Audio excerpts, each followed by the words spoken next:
లాగండి కనిపిద్దా మా అది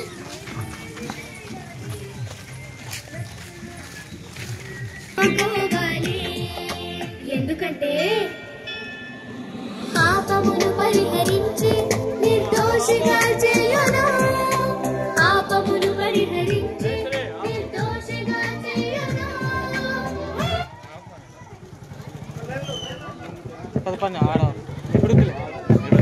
అందరు లైన్ లో ఉండండి. లైన్ లైన్ కొంచెం మంట బాగుండండి బ్రదర్, కొంచెం ముందు పని, కొంచెం ముందు పని. ఓకే, అందరం సైలెంట్ గా ఉందాం పిల్లలు. గ్రామస్తులందరికి కూడా దేవాతి దేవుడి నామంలో శుభాలు పలుకుతా ఉన్నాం. ఈ శ్రేష్టమైనటువంటి దినం, ఈ శుభవచనాలు శుభ మాటలు పలకటానికి దేవుడు మీ గ్రామాన్ని ప్రేమించి ఇక్కడికి పంపించాడు. చెప్పే మాటలు మీరున్న స్థలంలో ఒక్కసారి మీరు విన్నట్లయితే ఈ మాటలు మీకు చాలా ఉపయోగకరంగా ఉంటాయని ఆశపడతా ఉన్నాం. ఉదయం నుంచి సాయంకాలం వరకు ఎన్నో మనం చెప్తా ఉంటాం, మాట్లాడుతూ ఉంటాం. ఇవి చెప్పే మాటలు ఖచ్చితంగా ఉపయోగకరంగా ఉంటాయని నమ్ముతా ఉన్నాం. బైబిల్లో దేవుడు ఒక మాటను రాయించాడు. ఆ మాట ఏంటంటే, దేవుడు లోకమును ఎంతో ప్రేమించను అనే మాట బైబిల్లో ఉంటదండి. అయితే ఆ మాటకు అర్థాన్ని మీరు గమనించినట్లయితే, దేవుడు లోకమును ఎంతో ప్రేమించాలంటే ఈ లోకంలో ఉండే వారందరూ ఎవరయ్యా అంటే, సాధారణంగా చెప్తారు ఈ లోకం అంటే మట్టి కాదు, లోకం అంటే మనుషులని చెప్తారు. బైబిల్లో ఉండే ఆ మాట అర్థం ఏంటంటే, దేవుడు లోకంలో ఉండే ప్రతి మనిషిని ప్రాణంగా ప్రేమిస్తున్నాడట. అయితే దేవుడు మనిషిని ప్రాణంగా ప్రేమించడానికి మనిషిలో ఏముంది? మంచితనం లేదు. ప్రతి ఒక్కరు కూడా ఏదో ఒక తప్పు చేసిన వాళ్ళే, అబద్ధాలు ఆడిన వాళ్ళే, మోసం చేసిన వాళ్ళే, వ్యభిచారం చేసిన వాళ్ళే, త్రాగుబోతులుగా ఉన్నవారే, జూదాలు వాళ్ళే, ప్యాకెట్ ఆడుతున్న వారే, బెట్టింగ్స్ వేస్తున్న వారే, ప్రతి ఒక్కరు ఏదో ఒక తప్పు చేశారు. బైబిల్ చెప్పే మాట ఏంటంటే, నీతిమంతులు లేడు, ఒక్కడో లేడు అని బైబిల్ చెప్తా ఉంది. అంత భయంకరంగా పాడైపోయిన మనుషుల్ని దేవుడు ఎంతో ప్రేమిస్తున్నాడంట. కారణం ఏమిటయ్యా అంటే, దేవుడు మనుషులను అంటే తన స్వరూపంలో తన రూపంలో ఆయన చేసుకున్నాడు. ఆయన మనిషిలో ఒక ఆత్మను పెట్టాడు. ఏ ఒక్క మనిషి కూడా నశించి నరకానికి వెళ్ళి పోకుండా ఉండాలని మనిషిని ఎంతగానో ప్రేమిస్తూ ఉన్నాడంట. అయితే ఆలోచన చేస్తే ఒక మనిషి ప్రేమించడానికి జ్ఞానము, చదువు, అందం, తెలివి ఏదో ఒకటి చూస్తాడు. అందంగా ఉంటే మనిషిని ప్రేమిస్తారు, తెలివిగా ఉంటే మనిషిని ప్రేమిస్తారు, డబ్బు ఉంటే మనిషిని ప్రేమిస్తారు. కానీ నేను ప్రకటిస్తున్న ఈ యేసు ప్రభు, నీకు అందం ఉన్నా అందం లేకపోయినా, చదువు ఉన్నా చదువు లేకపోయినా, జ్ఞానం ఉన్నా జ్ఞానం లేకపోయినా, నువ్వు చిన్నోడువైనా పెద్దోడువైనా, ముసలోళ్ళైనా పెద్దోళ్ళైనా, మధ్య వయసులో ఉన్నా, ఎటువంటి వారినైనా కూడా ఆయన ప్రేమిస్తున్నాడండి. అదే బైబిల్లో చెప్పే మాట ఏంటంటే, దేవుడు ఈ లోకంలో ఉండే ప్రతి ఒక్కరిని ప్రేమిస్తున్నాడంట. ఒక క్రైస్తవుల్ని మాత్రమే కాదండి, ప్రతి ఒక్కరిని, ఏ జాతి అయినా, ఏ మతమైనా, ఏ కులమైనా, ఎటువంటి వారినైనా, ఆడవారైనా మగవారైనా, ఎటువంటి వారినైనా కూడా ఆయన ప్రేమించడానికి ఇష్టపడుతున్నవాడండి. అయితే ఆయన దగ్గరకు వస్తే చాలండి, ఆయన ఎంతగానో ఆయన ప్రేమను చూపించడానికి ఇష్టపడతా ఉన్నాడు. ఆయన దగ్గరకు వచ్చి ఆయనను కోరుకుంటే ఆయన నిత్య జీవం ఇవ్వడానికి కూడా ఇష్టపడతా ఉన్నాడు. త్రాగుబోతులని మార్చడానికి ఇష్టపడతా ఉన్నాడు, వ్యభిచారులను మార్చడానికి ఇష్టపడతా ఉన్నాడు, చిన్న బిడ్డల్ని ఆయన దగ్గర చేర్చుకోవడానికి ఇష్టపడతా ఉన్నాడు. ఎవరైతే తమ పాపం వలన వచ్చిన ఆ బాధలో కుమిలిపోతూ, బాధపడుతూ, ఏడుస్తూ, కుటుంబాన్ని విపరీతంగా బాధలోకి ముంచి వేసుకున్నట్లయితే అటువంటి వారిని ఆయన పిలుస్తూ ఉన్నాడు. ప్రతి ఒక్కరిని ఆయన దగ్గరికి ఆహ్వానిస్తూ ఉన్నాడు. ఈ మాటలు వింటున్న వారు ఎవరైనా సరే యేసు ప్రభు దగ్గరకు వచ్చి ఆయనను నమ్మినట్లయితే, ఆయన యందు విశ్వాసం ఉంచినట్లయితే నిత్య జీవనకు వారసులుగా ఆయన చేయడానికి ఇష్టపడతా ఉన్నాడండి. ఒకవేళ భయపడతా ఉండవచ్చు, బాబు నేను చాలా తప్పులు చేశాను, మా వాళ్ళకు తెలియకుండా, నా భర్తకు తెలియకుండా, భార్యకు తెలియకుండా, ఎవరికి తెలియకుండా చాలా మిస్టేక్స్ నేను చేశాను, యేసు ప్రభు నన్ను క్షమిస్తాడా, నా హృదయాన్ని మారుస్తాడా, నా త్రాగు నుండి విడిపిస్తాడా అని ఒకవేళ సందేహంలో ఉంటే, ఖచ్చితంగా ఎటువంటి పాపములో కూరుకుపోయినా, ఎన్ని సంవత్సరాల నుంచి బలహీనతలో ఉన్నా, నేను ప్రకటించే యేసు ప్రభు తప్పకుండా విడిపిస్తాడండి. తప్పకుండా ఆరోగ్యాన్ని ఇస్తాడు, తప్పకుండా ఆనందాన్ని ఇస్తాడు, తప్పకుండా త్రాగుని నుండి, ఆ వ్యభిచారం నుండి, ఆ చెడు జీవితం నుంచి విడుదలనిచ్చి సంతోషమును, శాంతిని, నెమ్మదిని తప్పకుండా ఇస్తాడు. అంతకంటే ప్రాముఖ్యమైనది ఏంటో తెలుసా అండి, మనలో ఒక ఆత్మ ఉంది. ఆ ఆత్మ మరణించిన తర్వాత పరలోక రాజ్యానికి వెళ్తుంది. అక్కడికి వెళ్ళాలి అంటే ఖచ్చితంగా యేసునందు విశ్వాసం ఉంచాలి. ఎవరైతే యేసునందు విశ్వాసం ఉంచారో వారు నరకానికి వెళ్తారు అని బైబిల్ సెలవిస్తూ ఉంది. బైబిల్లో మరొక మాట ఉంది ఏంటంటే, యేసే మార్గము, సత్యము, జీవము, ఆయన ద్వారా మాత్రమే పరలోకానికి చేరతారని బైబిల్ సెలవిస్తూ ఉంది. కాబట్టి ఈ మాటల యందు విశ్వాసం ఉంచిన వారు ఎవరైనా సరే ఏమాత్రం సందేహం లేకుండా ఖచ్చితంగా ఆయన యందు విశ్వాసం ఉంచినట్లయితే నిత్య జీవానికి చేరుకునే గొప్ప ధన్యత, భాగ్యము దొరుకుతుందనే విషయము మీకు చెప్పడానికి ఏమాత్రం భయపడతలేమండి. కాబట్టి ఈ మాటలు ఎందుకు విశ్వాసం ఉంచి వారు మీకోసం నేను చిన్న ప్రార్థన చేయాలని ఇష్టపడుతున్నాను. మీరున్న స్థలంలోని ఎక్కడన్నా పర్వాలేదు, మీరు చిన్న మనసులో చిన్న మాట, యేసు ప్రభువా నువ్వు దేవుడు అని నేను నమ్ముతున్నాను అని చెప్పితే చాలండి. ఆయన మిమ్మల్ని నిత్య జీవానికి తీసుకెళ్తాడు, పరలోక రాజ్యానికి చేర్చుతాడు. మీకోసం మేము ప్రార్థన చేస్తాం. మీరు చోటే మోకరించి లేదా కళ్ళు మూసుకొని ప్రార్థన చేయండి, చెప్పే విధంగా పలకండి. యేసయ్యా నీకు వందనాలు, ఈ లోకంలో ప్రతి ఒక్కరిని నువ్వు ప్రేమిస్తా ఉన్నావు. ఆరోగ్యాన్ని కోల్పోయినా, విపరీతంగా చెడిపోయినా, సంతోషం లేకపోయినా నీ దగ్గరికి చేర్చుకొని భారమును తీసివేసి ఆరోగ్యమును, ఆనందమును ఇచ్చే గొప్ప దేవుడిగా నువ్వు ఉన్నావు. ఈ మాటలు ఎందరైతే విన్నారో, వాళ్ళ హృదయంలో అంగీకరిస్తున్నారో వారందరూ కూడా నిత్య జీవాన్ని చేరుకోవడానికి సహాయం చేయమని, నిజమైన లోక రక్షకుడు యేసు ప్రభువే నిత్య జీవానికి చేర్చేది ఆయనే అన్న విషయాన్ని నువ్వు సూటిగా తెలియచేశావు. ఈ గ్రామస్తులందరినీ నువ్వు ప్రేమించావు. వారందరూ కూడా రక్షించబడడానికి, నిత్య జీవం చేరడానికి, మోక్షానికి పోవడానికి, స్వర్గానికి చేరడానికి సహాయం చేయమని యేసు నామములో అడిగి వేడుకొనుచున్నాం తండ్రి. ఆమేన్.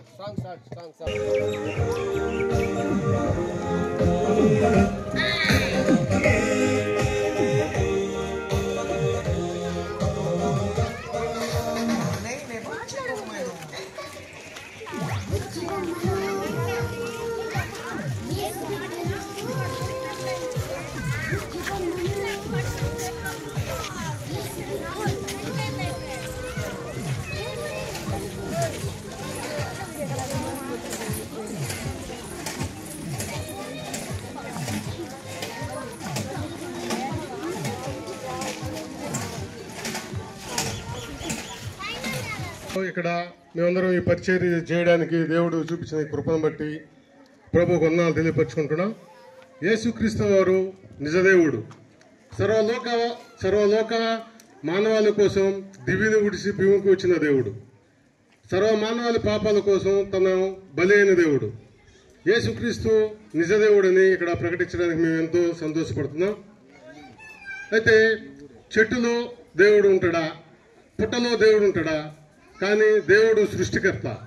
దేవుడు సర్వ లోకాన్ని సృష్టించిన ఆయన నిజదేవుడు. అంటే యేసుక్రీస్తు వారు ప్రతి మానవాళి పాపాల కోసం బలిదానమైన దేవుడు. కనుక మనం అందరం నిజదేవుడిని తెలుసుకోవాలని ప్రభు పేరట మనం చేస్తున్నాం. బోలో యేసు మసీహ్కి జై, బోలో యేసు మసీహ్కి జై. బ్రదర్ రాంబాబు గారు ప్రేర్ చేస్తారు.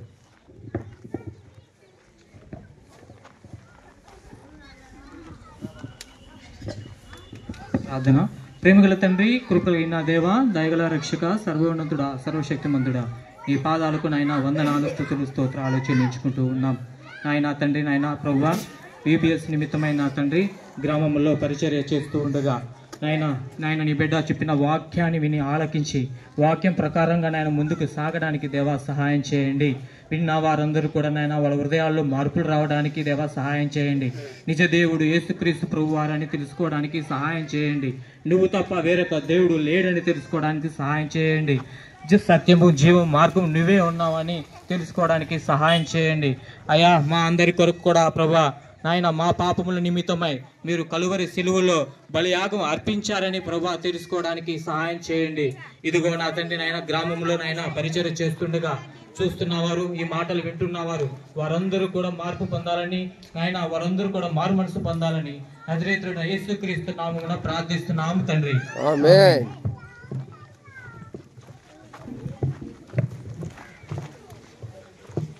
ముని స్వరూపము నా స్వరూపము ఒకేలా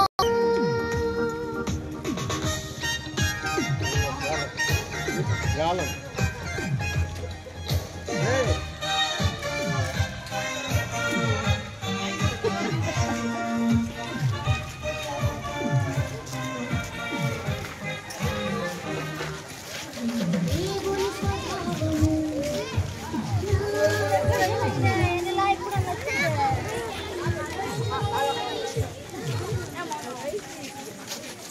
స్ట్రాంగ్గా పట్టుకోండి.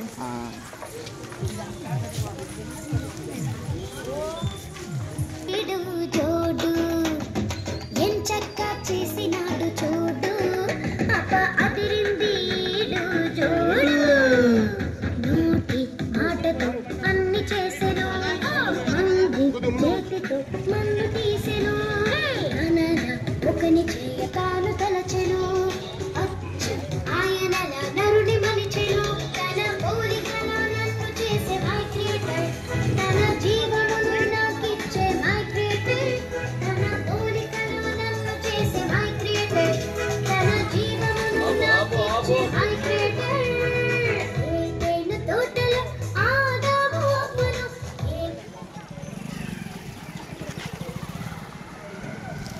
దేవునికి ఇష్టమైనటువంటి మనుషులారా, ఆ దేవుని తరఫున మీకు అందరూ దీవెన కలగాలని కోరుకుంటూ ఉన్నాను. దేవుడు అని అంటే మనకు అర్థమవుతుంది, ఆయన అపారమైన శక్తి కలిగిన వాడని, ఆయన ఏమైనా చేయగలడు అని మనందరికీ తెలుసు. అయితే ఆ దేవుల్లో ఉన్నటువంటి కొన్ని అమూల్యమైన లక్షణాల్లో ఒకటి ప్రేమ. ఆ ప్రేమ శాశ్వత కాలం ఉంటుందంట. ప్రేమ శాశ్వత కాలం ఉంటుంది. ఆ దేవుడు అత్యంత శక్తివంతుడు. ఆ దేవుడిని మనం ఏది వేడుకున్నా ఆ దేవుడు మనకు సమస్తమును అనుగ్రహిస్తాడు. ఎందుకంటే సమస్తం ఆయన చేతిలో ఉంది. ఆయన ఏమైనా చేయగలడు, అవసరం చేయకుండా కూడా ఉండగలడు. అయితే మనుషులు దేవుడిని కొన్నిసార్లు తక్కువగా అంచనా వేస్తారు. దేవుడా నువ్వు నాకు ఇది ఇస్తే నీకు ఇది ఇస్తాను. ఇట్లాంటి పరిస్థితులు మనం చూస్తాం. ఈ రోజుల్లో చాలామందికి అలవాటు అయిపోయింది. అయితే గుర్తుపెట్టుకు, దేవుడు సర్వశక్తివంతుడు. ఆయనను వేడుకున్నప్పుడు ఆయన ఖచ్చితంగా మనకి ఆయన సహాయం చేస్తాడు. అయితే మనుషులు పాపం చేయటం వల్ల ఆ దేవునితో ఉన్నటువంటి సంబంధాన్ని కోల్పోయారు. దేవుని నుండి శ్రేష్టమైనవి ఏమి రావాలో వాటన్నిటిని కోల్పోయారు. మనం అనుకుంటాం, మనకేం కావాలండి, ఆస్తి కావాలి, డబ్బులు కావాలి, మనం సుఖంగా సంతోషంగా బ్రతకాలి అని అనుకుంటాం. నిజమే, ఇవన్నీ మనకు కావాలి ఈ లోకంలో. కానీ ఈ లోకం ఎప్పుడూ శాశ్వతం కాదు. మన అందరికీ తెలుసు. 60 సంవత్సరాలు, మహా అయితే 60, 70, 80, అంతకంటే ఎక్కువ బ్రతకం. కానీ మన తర్వాత ఇంకొక జీవితం ఉంది, అది కావాలి ముఖ్యం, అది శాశ్వతమైంది. ఈ శాశ్వతమైన జీవితాల్లో 2 ఉన్నాయి. ఒకటి స్వర్గం, 2 నరకం. ఈ లోకం విడిచిపెట్టిన తర్వాత స్వర్గానికన్నా వెళ్ళాలి, రెండోది నరకానికన్నా వెళ్ళాలి. చాలాసార్లు మన స్వర్గానికి వెళ్తామని మన విధానంలో వింటున్నారా, మన విధానం ఒకటి ఉంటుంది, దేవుని విధానం ఒకటి ఉంటుంది. దేవుని విధానం ఎలా ఉంటుందంటే దేవుడు చెప్పిందే మనం చేయాలి, అది దేవుడి విధానం. మన విధానం అంటే నేను ఏది చేస్తే అదే రైట్ అనేది మన విధానం. దేవుడికి ఏది కుదరదు. దేవుడి విధానం దేవుడిదే ఉంటుంది. మన పిల్లలు ఎవరైనా ఒక ఆఫీస్కి ఇంటర్వ్యూకి పోయారనుకో, వాళ్ళు కొన్ని పరీక్షలు పెడతారు. వాళ్ళు పెట్టిన పరీక్షలు పాస్ అయితేనే ఉద్యోగం వస్తుంది. నేను చాలా చదివానయ్యా, నువ్వు నాకు ఉద్యోగం ఇవ్వాలంటే ఎంత మాత్రం కూడా ఇవ్వరు. అది గుర్తుపెట్టుకోవాలి. అలాగే దేవుడికి ఒక ప్రమాణం ఉంటుంది, ఆ ప్రమాణంలోనే మనం వెళ్ళాలి. అంతేకాని మన ఇష్టం వచ్చినట్టుగా మనం వెళ్ళడానికి లేదు. అలాగే మనం పాపం చేసిన తర్వాత దేవుడిచ్చేటువంటి ఉన్నతమైన శాశ్వతమైన వాటిని మనం కోల్పోయాం. వాటిలో ఒకటి నిత్యమైన సంతోషం. కొంతమంది సిగరెట్ తాగడం వల్ల అప్పుడు హాయిగా ఉంది అని కాసేపు ఉంటారు. ఇంటికి బాగానే ఇంటికాడి పరిస్థితిని బట్టి ఆనందాన్ని కోల్పోతారు. కొంతమంది తమ సొంత ఆలోచన చేత, సొంత ఉద్దేశాల ఎక్కడికో వెళ్ళి సంతోషపడతారు. అది తాత్కాలికమైందే. కానీ దేవుడు మనకిచ్చే నిత్యమైన దీన్ని స్వచ్ఛమైన భాషలో చెప్పాలని ఆనందము అనాలి. సంతోషం వేరు, ఆనందం వేరు. ఆనందం అనేది నిత్యమైనది. దీన్ని మనం కోల్పోయాం. అది ఒక దేవుడు మాత్రమే మనకి ఇవ్వడు. అందుకోసమే దేవుడు నిత్యమైన సత్యమైన దేవుడిని కనుక్కోలేక మనం ఆయా రకాల ప్రయత్నాలు చేస్తూనే ఉన్నాం. అయితే ఆ దేవుడు మన బాధను ఎరిగాడు, మనలో ఉన్నట్టు వేదన ఆయన తెలుసుకున్నాడు. ఓ మనిషి, నువ్వు ఇలాగే ఉంటే నువ్వు పాడైపోతావు. కొద్ది రోజుల తర్వాత నీవు మనశ్శాంతి అనేది కోల్పోతావు. అప్పుడు తాత్కాలికమైన ఆనందం చేత నువ్వు బాగుపడాలనుకుంటావు. అందుకే చాలామంది సమస్యలు మగవాళ్ళు ఏం చేస్తారంటే ఆ సమస్యలో ఉన్న వారి బాధ నన్ను చాలా బాధ పెడుతుందని చెప్పి కొంచెం మందు తాగి నాకు ప్రశాంతంగా పడుకొని నిద్రపోతాను అనుకుంటారు. కానీ ఆ వ్యక్తి తాగిన తర్వాత ఏ బాధ అయితే ఉందో ఆ బాధ ఆ మందు తాగిన తర్వాత రిమైండ్ చేస్తుంది. నువ్వు అలాంటి వాడు ఇలాంటి వాడు ఇంటికి వచ్చి గొడవ పెట్టుకుంటావు, లేకుంటే స్నేహితుల దగ్గర గొడవ పెట్టుకుంటారు. కానీ ఆ మనిషి తాగకముందు తాగిన ఈ బాధను మర్చిపోతాను అనుకుంటాడు, కానీ మర్చిపోడు, అది ఎక్కువ అవుతుంది. చాలామంది అంటే ఎందుకు తాగమంటే బాధను మర్చిపోవడానికి రా అని అంటారు. కాదు, బాధను గుర్తు చేసుకోవడానికే తాగుతాం. ఈ బాధ నుంచి విడిపించబడాలంటే నీవు పాపం అనే బానిసత్వం నుంచి బయటికి రావాలి. అప్పుడు ఆ బానిసత్వం నుండి ఎప్పుడైతే బయటకు వస్తావో అప్పుడు దేవుడి చరిత్రమైన ఆనందాన్ని నువ్వు పొందుకోగలవు. దేవుడు మనుషుల్ని ఎంతో ప్రేమించాడు. ఏ మనిషి ఏ పాపం చేత బాధపడుతున్నారో ఆయనకి తెలుసు. ఆ పాపం ద్వారా మనుషుల మధ్య సంబంధాన్ని కోల్పోయిన దాన్ని బట్టి దేవుడు బాధపడి దేవుడు పరిశుద్ధుడు. పాపైన మనిషి చేరడానికి ఆయన ఏం చేశాడంటే వెలుగు చీకటి ఎలాగ కలిసి ఉండలేవో పరిశుద్ధత పాపం కలిసి ఉండలేవు. అందుకోసమని దేవుడు పాపి అయిన మనిషి వల్లే ఈ లోకానికి శరీరాన్ని ధరించి వచ్చాడు. అదండి దేవుని గొప్పతనం. పాపి అయినటువంటి మనిషిలాగా ఆయన పాప శరీరాన్ని దాల్చి ఈ లోకానికి వచ్చాడు. ఎలా జీవించాలో, నిజమైన ఆనందాన్ని ఎలా పొందాలో, నిజమైన ఆనందకరమైన జీవితం ఎలా జీవించాలో అనే విషయాలు నజరేయుడైన యేసుక్రీస్తు ప్రభు జీవించి ఇలాగిన మీరు ఆనందాన్ని పొందుకుంటారు అనే విషయాన్ని ఆయన బోధించాడు. బోధించిన తర్వాత ఆయన చెప్పాడు, ఇదిగో నేను నరుల పాపాల కోసం నా ప్రాణం పెడుతున్నాను. ఈ పాపం ద్వారా నరుల యొక్క పాపాలు పరిహారం చెల్లించబడుతుంది. ఏమండి మీరు అనుకోవచ్చు, అప్పుడెప్పుడో చచ్చిపోయాడు కదా యేసు ప్రభు, ఇప్పుడు మా పాపాలు ఎలా పోతాయి అనుమానమా? దేవుడు ఎప్పుడు ఉంటాడండి? ఎప్పటి నుంచో ఉన్నాడు, ఇప్పుడు ఉన్నాడు, ఎప్పటికో ఉంటాడు. కనుక దేవుడు ఉన్నంత కాలం ఆ పాప పరిహారం నిలిచి ఉంటేనే ఉంటుంది. మానవులు ఉన్నంతకాలం ఆ పాప పరిహారం నిలిచి ఉంటుంది. కనుక ఆ యేసుక్రీస్తు ప్రభు దగ్గరికి వచ్చి, యేసు ప్రభువా నాలో పాపం ఉంది, ఆ పాప భీతి నన్ను వేధిస్తుంది, ఆ పాపం నన్ను పట్టుకొని పీడిస్తుంది, నన్ను విడిపించు అని అడిగితే చాలు. ఏమండి మీ అందరికీ నేను ఒక మాట సెలవిస్తున్నాను, యేసుక్రీస్తుని పాపం ఒప్పుకోమని మేము చెప్తున్నాం. మీ కులం మారమని, మీ మతం మారమని మేము చెప్పట్లేదు. మీరుగానే ఉండండి. కానీ మా బాధ అంటే పాపం చేత అనేక మంది పీడించబడుతున్నారు. వాళ్ళందరూ విడుదల కలగాలి అనేది మా బాధ. మేము కూడా ఒకసారి పాపం చేత పీడించబడ్డాం, పాపం చేత ఓడించబడ్డాం, వేధించబడ్డాం. ఆ పాపం నుంచి మాకు విడుదల కలిగింది. మీరు కూడా ఆ సంతోషాన్ని, ఆ ఆనందాన్ని మీరు కూడా పొందాలని ఈ నజరేయుడైన యేసుక్రీస్తు గురించిన సువార్త మీరు ప్రకటిస్తూ ఉన్నాం. మీకు ఎవరికైనా ఇష్టమైతే 2 మాటలు చెప్పండి. అయ్యా నేను పాపిని, నా హృదయంలో పాపం ఉన్న విషయం నాకు అర్థమవుతుంది, నా పాపాన్ని నువ్వు చనిపోయావంట, ఆ పాపాన్ని ఎదురు ఒప్పుకుంటున్నాను, నువ్వు కాచిన రక్తం చేత నా పాపాన్ని కడుగు, నన్ను నీ బిడ్డగా చేసుకో అని అడిగితే చాలు.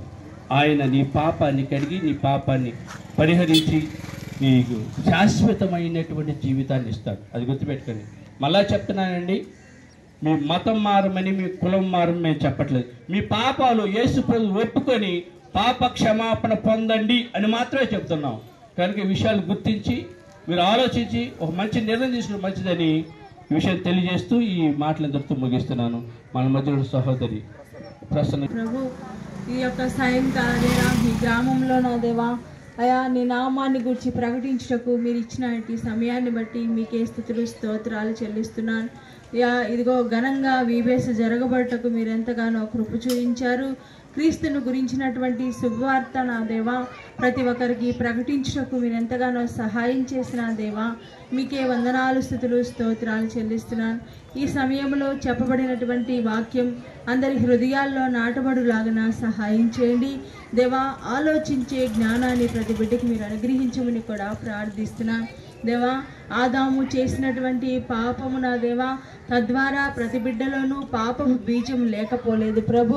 దేవానైనా అటు స్థితిలో ఉన్న ప్రతి బిడ్డను మీరు రక్షించుటకై మీ ప్రికుమారుడైనటువంటి యేసుక్రీస్తుల వారిని ఈ లోకానికి పంపించిన దేవుడవు నీవే దేవా. ఇదిగో నా దేవా అయా నైనా పిత్రాదులు చేసినటువంటి పాప దోషములు కడగబడాలంటే నీ పాదాల దగ్గర ప్రతి బిడ్డ వచ్చుటకు సహాయం చేయండి. నీ దగ్గర ప్రతి బిడ్డ వారి యొక్క పాపములను ఒప్పుకొనుటకు సహాయం చేయమని కూడా ప్రార్థిస్తున్నాను. అయా నైనా ఏ బిడ్డ అయితే ఇటు వాక్యాన్ని విన్నదో అటు బిడ్డల హృదయాలు నైనా తెరవబడులాగున కృప చేయించండి నైనా. ఇదిగో స్వల్పకాల సుఖభోగములను అనుభవించుటకై నా ప్రభు తాగుడు చేతను జోదము చేతను నా ప్రభు అలవాటు పడిపోయి నా దేవా అల్పమైన సంతోషాలను కోరుకుంటున్న ప్రతి బిడ్డతో మీరు మాట్లాడండి నా దేవా. నిత్యమైనటువంటి సంతోషం కొరకు ప్రతి బిడ్డ ఎగిరిపడులాగా నా కృప చూయించండి. నిత్యమైన సంతోషాన్ని ప్రతి బిడ్డ పొందుకున్నటకు మీరు కృప చూయించమని ప్రార్థిస్తున్నాను దేవానైనా. మా కొరకే కదా ఈ లోకానికి వచ్చాం అయా. ప్రతి ఒక్క మానవాళి కొరకై ఈ లోకానికి వచ్చి మీ యొక్క పరిశుద్ధమైన రక్తాన్ని చిందించి ప్రతి బిడ్డ పాపాన్ని మీరు కడిగి విమోచించిన దేవుడు అయా. నైనా అటు విషయాన్ని నైనా ఇదిగోనైనా ప్రతి బిడ్డ తెలుసుకొని మీ పాదాల దగ్గరికి వచ్చేటప్పుడు కృప చూయించమని యేసయ్య పరిశుద్ధమైన నామమున ప్రార్థించి వేడుకుంటున్నాను నా ప్రియతండ్రి.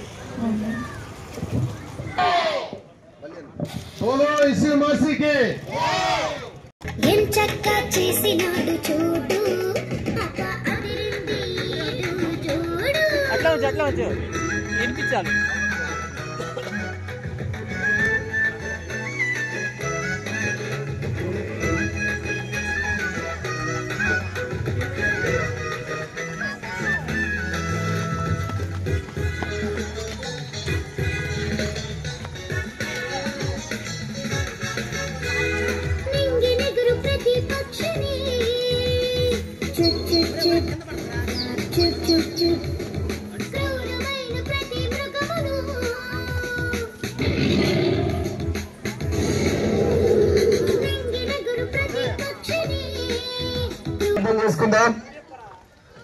పరిశుద్ధుడవు, సర్వశక్తిమంతుడవు, సర్వోన్నతుడవు నాయనా, సకల ఆశీర్వాదాలకు కారకుడువు నాయనా, నీ పాదాలకు వేల కోట్ల స్తుతులు స్తోత్రాలు చెల్లించుకుంటున్నాను. ఘనుడువు, శ్రేష్ఠుడువు నాయనా, ఉన్నతుడువు, అద్భుత ఆశ్చర్య కార్యాలు చేయడానికి సమర్థుడైన దేవుడువు నాయనా. నీలాంటి దేవుడు ఇహపరమందు లేడు, మీకు మీరే సాటి మేటి అయి ఉన్నారు. అందును బట్టి నీకు వందనాలు స్తోత్రాలు చెల్లించుకుంటున్నాను. ఇదిగో మమ్మల్ని ప్రేమించి నీ ప్రియకుమారుణ్ణి లోకానికి పంపించి మా కోసం తండ్రినైనా మా పాప భారమంతా నీ ప్రియకుమారుడు మోసి అయానైనా మా కోసం సిలువలో యాగమైన రీతిని బట్టి నీకు వందనాలు స్తోత్రాలు చెల్లించుకుంటున్నాను. ఇదిగో మీరు కార్చిన రుధిర ధారలకాయ నీకు వందనాలు. ఇక్కడ వచ్చిన ప్రతి బిడ్డ కోసం నీ రక్తాన్ని మీరు చిందించినారు. అందును బట్టి నీకు వందనాలు స్తోత్రాలు చెల్లించుకుంటున్నాను. ఇదిగో పాపములో ఉన్న మమ్మలను, ఇదిగో తండ్రినైనా నరకానికి వెళ్ళిపోతున్న మమ్మలను, ఇదిగో నైనా నిత్య జీవానికి వారసురాలుగా చేయడానికి కొరకై ఇదిగో నైనా నీ ప్రియకుమారుని ఈ లోకానికి పంపించినావు. అందును బట్టి నీకు వందనాలు స్తుతులు స్తోత్రాలు చెల్లించుకుంటున్నారు. వచ్చిన ఈ అన్ని బిడ్డలందరినీ మీరు జ్ఞాపకం తెచ్చుకోండి నైనా. ప్రతి ఒక్కరికి నీ రక్షణ భాగ్యాన్ని కలిగించండి. ప్రతి ఒక్కరికి నైనా నీ కృప చూపించండి. అయ్యా నైనా నిజమైన దేవుడు ఎవరని చిన్న వయసు నుంచి తండ్రి నైనా వీళ్ళకి తెలియపరిచారు. అయ్యానైనా ఈ బీజం వాళ్ళ హృదయాల్లో నాటబడ్డానికి నీ కృపద ఇచ్చేయండి. ఇదిగోనైనా ఈ 5, 6, 7 తేదీల్లో జరిగిన VPS ని బట్టి నీకు వందనాలు. ఇదిగో తండ్రి నాయనా అయ్యానైనా ఈ VPS లో పాల్గొన్నటువంటి ప్రతి బిడ్డను బట్టి నీకు వందనాలు స్తోత్రాలు. అయ్యానైనా ఈ VPS లో తండ్రి నాయనా అయ్యానైనా పిల్లలకు తండ్రి నాయనా ఆత్మీయ ఆహారం అందించి ఇదిగో చక్కని పాటలు నేర్పించి వాక్యాన్ని బోధించినటువంటి యంగ్ షారోన్ టీమును బట్టి నీకు వందనాలు స్తోత్రాలు చెల్లించుకుంటున్నాను. అయ్యా నాయన ఆ టీంను బలపరచండి. ఆయా ప్రాంతాల్లో బహుగా మీరు వాడుకోండి. ఇదిగో తండ్రి నాయన అనేక మంది చిన్న బిడ్డలను అయ్యా యేసుక్రీస్తు చెంతకు తీసుకొచ్చే మార్గాన్ని మీరు నాయన అయా బిడ్డలకు మీరు తెలియపరుస్తూ వచ్చారు, విషదపరుస్తూ వచ్చినారు. అందుని బట్టి వందనాలు స్తోత్రాలు. కృప చూపించినారు. ఇదిగో ప్రార్థించినప్పుడు నాయన వాతావరణాన్ని నీ అదుపులో తీసుకున్నారు. ఇదిగో తండ్రి నాయన సూర్యుడికి మబ్బును అడ్డు వేసినారు. ఇదిగో నాయన వాతావరణం అంతా చల్లగా ఉంచినారు. అందును బట్టి నీకు వందనాలు స్తోత్రాలు చెల్లించుకుంటున్నాను. కృప చూపించినారు, నీ దయ చూపించినారు, నీ క్షేమాన్ని ఉంచినారు. అందును బట్టి వందనాలు స్తోత్రాలు. ఇదిగో బయలుదేరినైనా ఈ 3 రోజులు కంప్లీట్ చేసుకొని బయలుదేరి వెళ్తున్నా. ఇదిగో నైనా ప్రదర్శన మీరు జ్ఞాపం తెచ్చుకోండి నాయన. ఇదిగో మళ్ళీ మంగళగిరిలోనైనా ప్రారంభం VPS ని బట్టి నీకు వందనాలు స్తోత్రాలు చెల్లించుకుంటున్నాను.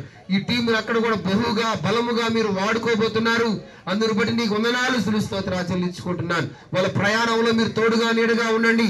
ఇదిగో తనైనా వాహనాలు నమ్మకం లేనివి, మీరు నమ్మకమైన దేవుడు అయి ఉన్నారు. వాహనం చూడు, మీ రక్తాన్ని ప్రోక్షించండి. వాళ్ళ ప్రయాణంలో నీ క్షేమాన్ని, నీ కాపుదల భద్రతను ఉంచండి తండ్రి నాయన. ఇదిగో ఈ 3 రోజులు VPS కోసం కష్టపడిన అయానైనా బిడ్డల్ని ప్రతి ఒక్కరిని పేరు పేరున మీరు జ్ఞాపకం తెచ్చుకోండి. పేరు పేరున మీరు గుర్తు తెచ్చుకోండి తండ్రినైనా. ఎంత ఎఫర్ట్ పెట్టి తండ్రినైనా కష్టపడిన బిడ్డలు ప్రతి ఒక్కరిని మీరు జ్ఞాపకం తెచ్చుకోండి. ఈ దిన దీవెనలతో నీ బిడ్డలు నింపండి నాయన. ఇదిగో వచ్చిన ప్రతి ఒక్క బిడ్డను మీరు జ్ఞాపకం తెచ్చుకోండి. ఇదిగో వాళ్ళ గృహాలకు వెళ్తున్నారు. నీ ఆత్మ చేత నీ బిడ్డలు నింపబడి వెళ్ళడానికి కృప దయచేయండి. వాళ్ళ ద్వారా వాళ్ళ కుటుంబీకులు, వాళ్ళ తల్లిదండ్రులు, బంధుమిత్రులు మారడానికి నీ కృప దయచేయండి తండ్రి నాయన. నీ వాక్యం 2 అంచెలు కలిగిన ఖడ్గం, అది ప్రతి ఒక్కరితో మాట్లాడుతుంది నాయన. ఈ రోజు నాయన లేచి నిలబడిన బిడ్డలను మీరు జ్ఞాపకం తెచ్చుకోండి. ఒప్పుకోలు చేసుకున్న బిడ్డలు జ్ఞాపకం తెచ్చుకోండి. యేసు మాకు కావాలని బిడ్డలు మీరు జ్ఞాపకం తెచ్చుకోండి. పేరు పేరును మీరు దర్శించండి తండ్రి నాయన. కృప చూపించండి. ఇంతమంది వస్తారని ఊహించలే. ఇదిగో తండ్రి నాయన ఈ 3 రోజులు తండ్రి మీరే జయప్రదం చేసినారు. ఇదిగో అనేక గ్రామాలను కదిలించినారు. అన్ని బిడ్డలనైనా మందిరం నడిపించినారు. ఇదిగో తన వాళ్ళ నోట యేసు క్రీస్తు మాట మీరు వినిపించినారు. అందును బట్టి వందనాలు స్తోత్రాలు. ఇదిగో తండ్రి నాయన మీరు సర్వ సృష్టికి వెళ్ళి సువార్తను ప్రకటించండి అనే మాట తండ్రి నాయన నెరవేరుస్తూ ముందుకెళ్తున్నాం. అయ్యా నాయన మాతో మీరుండండి. అయ్యా నీ పరిశుద్ధాత్మ చేత నింపబడి నాయన అనేక చిన్న బిడ్డల హృదయాలను కదిలిస్తూ ఉండగా మీరు వాళ్ళతో మాట్లాడండి నాయన. బలపరచండి. వాళ్ళ అవసరతలు అక్కర్తలు చాలా ఉన్నాయి, అవన్నీ తీరుస్తూ ముందుకు నడిపించండి.